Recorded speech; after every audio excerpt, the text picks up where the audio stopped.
did a song up on the space station. But Victoria Welty in grade 11 spoke to Chris Hadfield really recently, and it's kind of cool that a little school in Nanaimo, one of our students got to speak to this man, Chris Hadfield, one of the greatest Canadians right now. Anyway, let's hear what he had to say.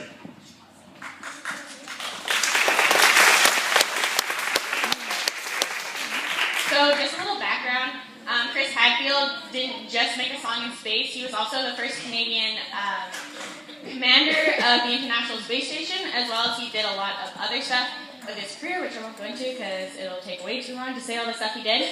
But basically, I'm in cadets, as you all know. I got my pilot's license through it, and he actually did the same thing. So it just shows that by following your dreams, you could do something as big as this. And he's one of my biggest role models, so I decided one day, I was like, I'm going to send him an email.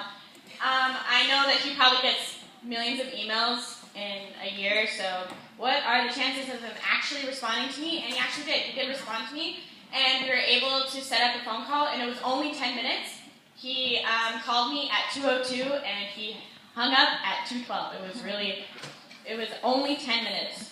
And basically, I thought that I would share some of the advice and information that I got from him.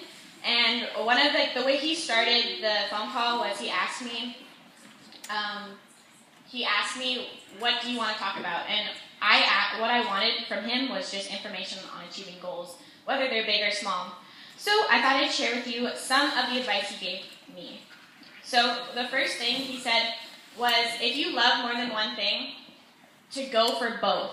Because a lot of us now, when you're thinking about what you want to do, you're like, I really like this and I really like this, but I'm not sure what I want to do. And he said, basically, just take what you love and go for both.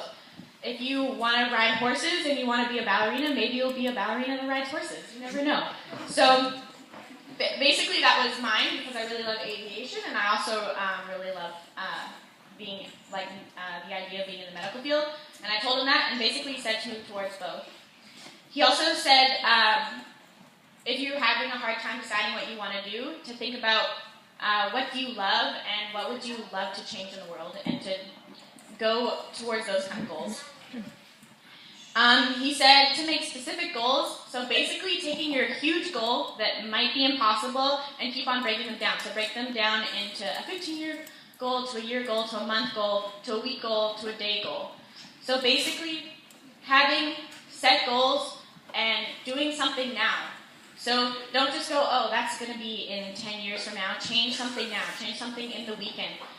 Do something this weekend that's going to help you change your goal, whether that be do 10 push-ups this weekend, learn 3 new words in another language, just moving towards your specific goals, and making them achievable, because nothing feels worse than setting a goal and not achieving it. So if you make them achievable, it makes you feel like, it empowers you, and makes you feel like you can do anything. Also, to not make your goals the definition of your success.